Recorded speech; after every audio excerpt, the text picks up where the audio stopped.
بظاہر سوچیں تو 14 کروڑ کاپیاں بکنے والے ایک فکشن ناول اور کینسر سے بچنے کی طبی وجوہات میں کیا تعلق ہو سکتا ہے؟ ہاں، اور اس میں اگر ہم ایک ضد کرتے بچے کی نفسیات یا اسلام آباد میں ہونے والے کسی عالمی سفارتی معاہدے کو بھی ملا لیں تو بات اور بھی عجیب لگتی ہے۔ بالکل، بظاہر یہ سب بالکل مختلف دنیایں لگتی ہیں، لیکن آج کے اس گہرے مطالعے کا مقصد اسی پوشیدہ جال کو بے نقاب کرنا ہے۔ جی، کیونکہ جب ہم ان سب چیزوں کی گہرائی میں اترتے ہیں نا تو پتہ چلتا ہے کہ یہ سب ایک ہی دھاگے سے بندھی ہیں: انسانی تقدیر، ہماری نفسیات اور ہمارے فیصلوں کا جال۔ صحیح۔ ہمارے پاس آج جو ذرائع موجود ہیں ان میں پاولو کویلیو کا مشہور ناول دی الکیمسٹ اور طب و صحت پر اپولو کینسر سینٹر کی جدید ریسرچ شامل ہیں۔ اور اس کے ساتھ ساتھ ہم نے جذباتی ذہانت یعنی ای کیو پر مضامین اور حال ہی میں سامنے آنے والی کچھ بڑی خبروں کو بھی شامل کیا ہے۔ تو چلیے اس کو ذرا تفصیل سے سمجھتے ہیں کہ کیسے محض 2 ہفتوں میں لکھا جانے والا ایک ناول ہمیں ہماری صحت اور ہمارے رشتوں کے بارے میں حیرت انگیز سبق دے سکتا ہے۔ یہ واقعی ایک بہت ہی دلچسپ ملاپ ہے۔ مطلب جب ہم ان بظاہر مختلف ذرائع کو ایک ساتھ رکھ کر دیکھتے ہیں تو ایک بڑی تصویر ابھرتی ہے۔ دی الکیمسٹ کا تو پورا بیانیہ ہی میرے خیال میں ایک بنیادی خیال پر کھڑا ہے جسے کویلیو ذاتی نسب العین یا پرسنل لیجنڈ کہتا ہے۔ جی بالکل، ناول کا ہیرو سینٹیاگو جو ایک گڈریا ہے وہ اپنے خوابوں کی تعبیر تلاش کرنے نکلتا ہے، اور اس پورے سفر میں ایک لفظ بار بار اس کا راستہ کاٹتا ہے: مکتوب۔ مکتوب یعنی جو لکھا جا چکا ہے، جسے ہم عام زبان میں تقدیر کہتے ہیں۔ ہاں نا، اور یہیں سے سب سے بڑی غلط فہمی جنم لیتی ہے۔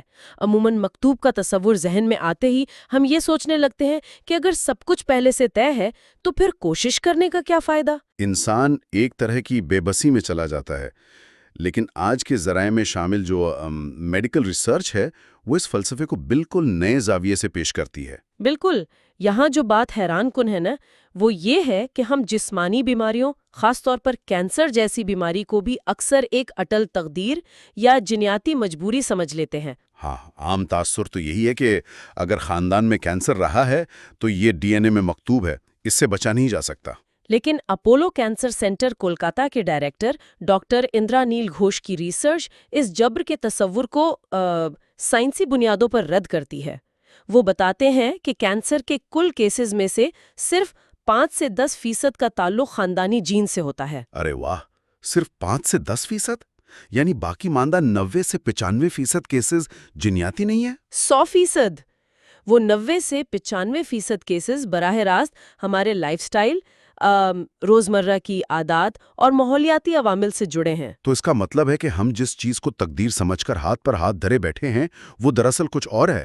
جی ہاں، انسان کیا کھاتا ہے، اس کی نیند کیسی ہے، وہ کس ماحول میں سانس لے رہا ہے، یہ سب فیصلہ کرتے ہیں کہ بیماری حملہ کرے گی یا نہیں۔ ہمارے جینز محض ایک بلو پرنٹ ہیں، لیکن ہماری عادات وہ سوئچ ہیں جو ان جینز کو آن یا آف کرتے ہیں۔ اگر لائف سٹائل بہتر ہونا تو خراب جین کے باوجود بیماری سر نہیں اٹھاتی۔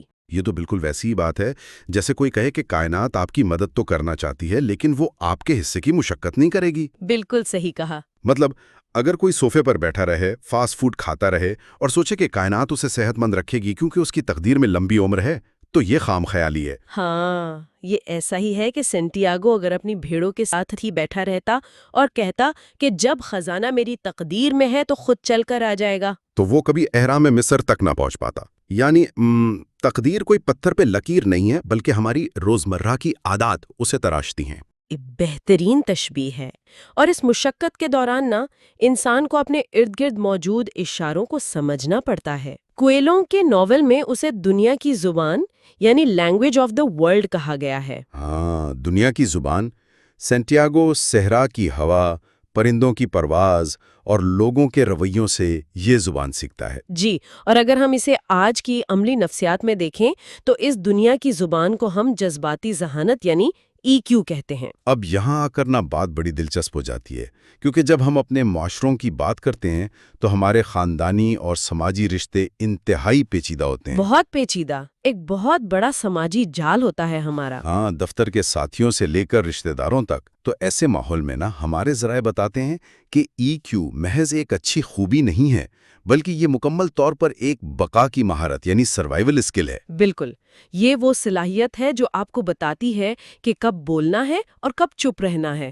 اور اعلیٰ جذباتی ذہانت کا تو سب سے اہم پہلو ہی یہ ہے کہ ان اشاروں کو پڑھا جائے جو کبھی لفظوں میں ادا نہیں ہوتے۔ جیسے ہمارے ذرائع میں بچوں کی نفسیات پر جو تحقیق شامل ہے، وہ اس پوشیدہ زبان کو بہت خوبصورتی سے واضح کرتی ہے۔ ہاں، ہم اکثر دیکھتے ہیں کہ بچے بظاہر بلا وجہ ضد کر رہے ہوتے ہیں، روتے ہیں یا چیزیں پھینکتے ہیں۔ وہ لفظوں میں یہ نہیں کہتے کہ میرے اندر جذباتی عدم تحفظ ہے، مجھے توجہ کی ضرورت ہے۔ کیونکہ ان کے پاس وہ الفاظ یا وہ جذباتی لغت ہی نہیں ہوتی کہ وہ اپنے اندرونی خلفشار کو بیان کر سکیں۔ بالکل۔ تو اس کا نتیجہ یہ نکلتا ہے کہ ان کی یہ خاموش التجائیں ضدی رویے میں ڈھل جاتی ہیں۔ جب ان کا دماغ جذباتی طور پر غیر محفوظ محسوس کرتا ہے تو وہ خطرے کا سگنل دیتا ہے، جس سے بچہ چڑچڑا ہو جاتا ہے۔ لیکن ہم بڑے عموماً اسے بدتمیزی یا شرارت سمجھ کر غصہ کرتے ہیں۔ ہم وہ خاموش اشارہ پڑھنے میں ناکام رہ جاتے ہیں کہ بچے کو کھلونوں کی نہیں بلکہ ایک محفوظ جذباتی تعلق اور سنے جانے کی ضرورت ہے۔ یہ تو ایک لمحہ فکریہ ہے ہم سب کے لیے۔ مطلب ہم اکثر صرف ظاہری رویوں کا علاج کرنے کی کوشش کرتے ہیں، اصل بیماری تک نہیں پہنچتے۔ صحیح بات ہے۔ اب ذرا سوچیں، اگر ہم اپنے ہی گھر میں ایک بچے کی ان خاموش التجاؤں یا اشاروں کو سمجھنے سے قاصر ہیں، تو پھر ہم کائنات کے ان بڑے اشاروں کو کیسے سمجھ پائیں گے؟ ہم تو اس دنیا کی زبان کی الف بے سے ہی ناواقف ہیں، لیکن جب انسان بالآخر ان اشاروں کو تھوڑا بہت سمجھنے لگتا ہے نا اور اپنا سفر شروع کرتا ہے تو یہ ایک بہت گہرا نفسیاتی عمل بن جاتا ہے۔ ماہرین نفسیات نے اس کا بہت باریک بینی سے جائزہ لیا ہے نا۔ جی، اگر ہم سینٹیاگو کے سفر پر کارل یونگ کے انڈیویجویشن کے نظریے اور ابراہم ماسلو کے ضروریات کے تسلسل یعنی ہیرارکی آف نیڈز کو اپلائی کریں تو یہ انسانی ارتقاء کی سائنس بن جاتا ہے۔ اچھا، ماسلو کا نظریہ تو انسان کی بنیادی ضروریات کی تہ در تہ درجہ بندی کرتا ہے، تو اگر ہم سینٹیاگو کے سفر کو اس پر رکھیں تو کہانی کیسے کھلتی ہے؟ دیکھیں، ماسلو کے مطابق سب سے بنیادی ضرورت روٹی اور جسمانی بقا کی ہوتی ہے۔ سینٹیاگو کا گڈریا ہونا اس پہلی سطح کو ظاہر کرتا ہے۔ صحیح۔ پھر جب وہ سب کچھ لٹوا بیٹھتا ہے تو وہ شیشے کے تاجر کے پاس نوکری کر لیتا ہے۔ یہ کام اسے ماسلو کی دوسری سطح یعنی تحفظ اور معاشی سلامتی فراہم کرتا ہے۔ اور پھر وہ نخلستان میں فاطمہ سے ملتا ہے۔ بالکل، جو محبت اور تعلق کی ضرورت ہے، اور آخر میں جب وہ خود کو ہوا میں تبدیل کرتا ہے تو یہ ماسلو کے اہرام کی سب سے اونچی چوٹی ہے جسے سیلف ایکچولائزیشن کہتے ہیں۔ اچھا، تو ان سب باتوں کا آخر مطلب کیا ہے؟ مطلب اگر میں یہاں اس نظریے پر تھوڑا سا سوال اٹھاؤں۔ جی ضرور۔ ماسلو کے مطابق تو جب انسان کو تحفظ مل جاتا ہے تو وہ وہیں ڈیرے ڈال لیتا ہے۔ شیشے کے تاجر کے پاس سینٹیاگو کو ایک محفوظ نوکری مل گئی تھی، ہاں، پیسے آ رہے تھے۔ تو پھر وہ اس محفوظ خول سے باہر کیوں نکلا؟ انسانی بقا کی جبلت تو یہی کہتی ہے کہ خطرے سے بچا جائے۔ اس نے دوبارہ وہ خطرناک صحرا کیوں چنا؟ یہ ایک بڑا اہم سوال کھڑا کرتا ہے، اور یہ وہ مقام ہے جہاں ماسلو کا نظریہ اکیلا کافی نہیں رہتا، ہمیں کارل ینگ کی طرف جانا پڑتا ہے۔ وہ کیسے؟ یہاں ہمارے دبے ہوئے خوف اور وہ صلاحیتیں ہوتی ہیں جو ہم نے کبھی آزمائی نہیں ہوتی۔ ینگ کہتا ہے کہ انسان کبھی مکمل نہیں ہو سکتا جب تک وہ اس تاریک حصے کا سامنا نہ کرے۔ ناول کا وہ وسیع صحرا دراصل اسی نفسیاتی تاریک سائے کی نمائندگی کرتا ہے۔ ارے واہ! اور وہ جو شروعات میں بوڑھا بادشاہ ملچیزیڈیک ملتا ہے، وہ پھر کس چیز کی علامت ہے؟ بادشاہ میلچیزیڈیک کارل ینگ کے نظریے میں وائز اولڈ مین یا دانش مند بوڑھے کی عکاسی ہے۔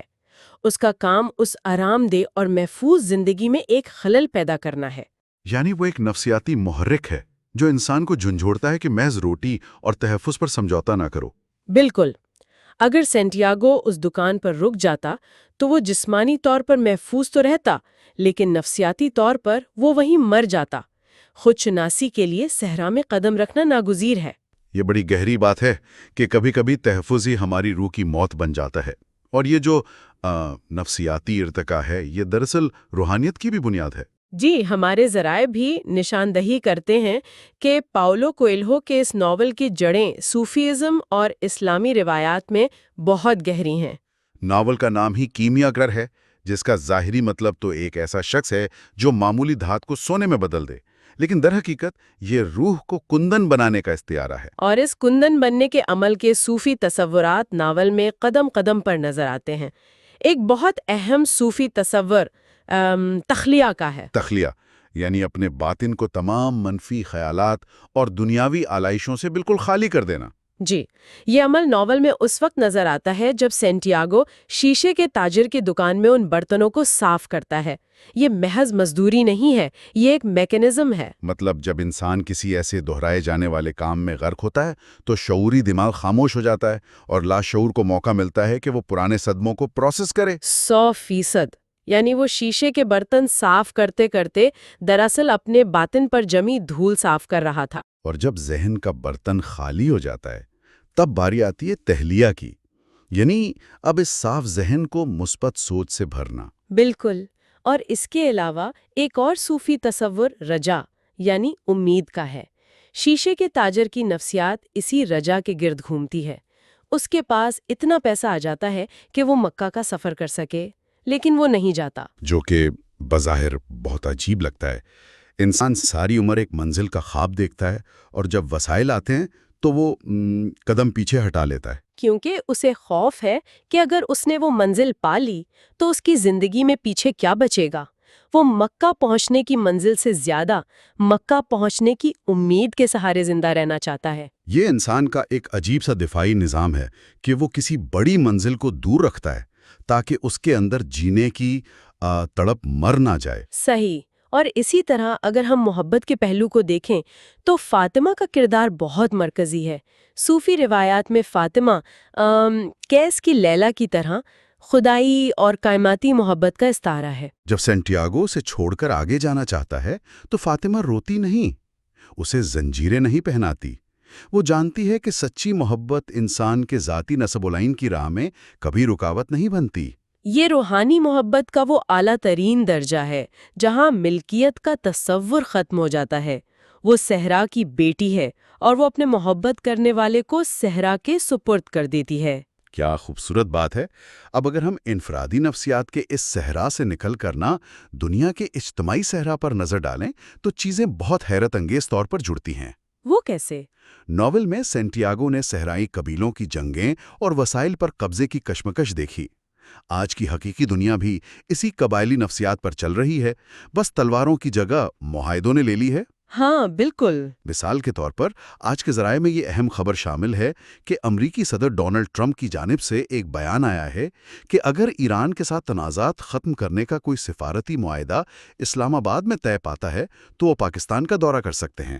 اگر ہم اسے بڑے تناظر میں دیکھیں نا تو یہ سفارت کاری دراصل اسی قبائلی جبلت کا ایک بڑا روپ ہے۔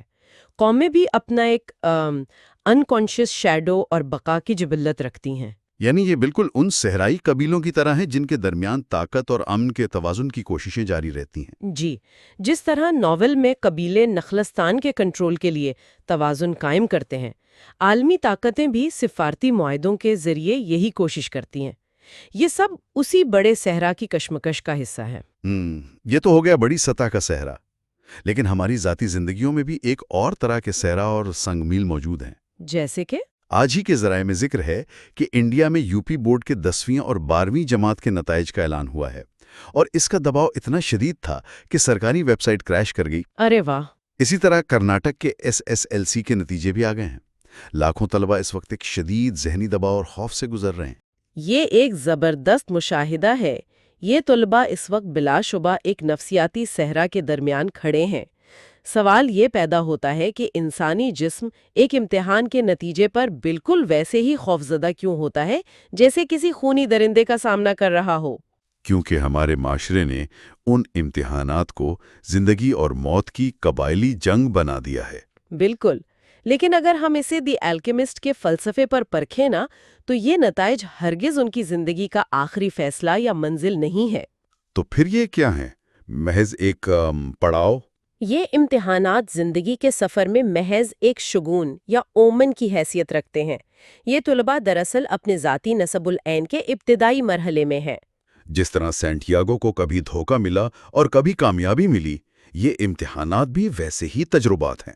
جی، ایک برا نتیجہ کوئی انجام نہیں، بلکہ وہ صرف ایک اشارہ ہے کہ شاید حکمت عملی تبدیل کرنے کی ضرورت ہے، اور ایک اچھا نتیجہ محض ایک حوصلہ افزائی ہے۔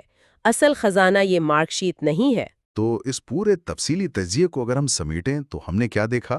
کینسر سے بچاؤ کے لیے لائف سٹائل بہتر کرنا ہو، بچوں کی خاموش التجاؤں کو سمجھنے کے لیے EQ کا استعمال ہو، یا پھر بورڈ کے امتحانات کا دباؤ ہو، یا عالمی سطح پر سفارتی امن کی کوششیں۔ یہ سب کے سب دراصل اسی ایک صحرا کا سفر ہیں۔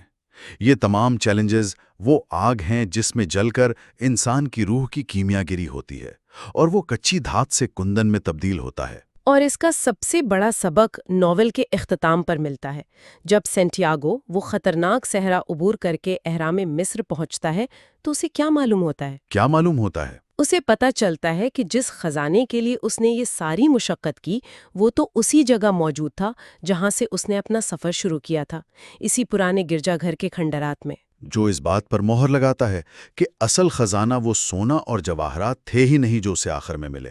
اصل خزانہ وہ تجربات تھے، وہ دکھ تھے جس نے ایک عام گڈیریے کو ایک باشعور انسان میں بدل دیا۔ بالکل، منزل تو محض ایک بہانہ تھا، اصل مقصد اس کی ذات کی تبدیلی تھی۔ اگر وہ یہ سفر نہ کرتا تو اسے خزانہ مل بھی جاتا تو وہ اس کی قدر کبھی نہ جان پاتا۔ کیا کمال کی بات ہے! یعنی مشقت اور سفر ہی اصل انعام ہے۔ تو ہم آج کی اس تفصیلی گفتگو کا اختتام سننے والوں کے لیے ایک ایسے سوال پر کرتے ہیں جو ان تمام باتوں سے جڑا ہے۔ آج کی اس تیز رفتار دنیا میں ہم ہر چیز کا شارٹ کٹ ڈھونڈتے ہیں، آرٹیفیشل انٹیلیجنس، لائف ہیکس اور فوری کامیابی کے طریقے۔ ہم سب چاہتے ہیں کہ سفر کی مشقت کے بغیر سیدھے منزل پر پہنچ جائیں۔ جی بالکل ایسا ہی ہے۔ لیکن اگر ہماری روح کو کندن بننے کے لیے اس کٹھن اور طویل سفر کی رگڑ درکار ہے، تو کیا ان جدید شارٹ کٹس کے ذریعے ہم دراصل اپنی ہی کیمیا گری کا راستہ تو نہیں روک رہے؟ کیا ہم منزل پر جلدی پہنچنے کی دھن میں وہ بننا ہی بھول گئے ہیں جو راستے کی مشکلیں ہمیں بناتی ہیں؟ اس سوال پر ضرور غور کیجیے گا۔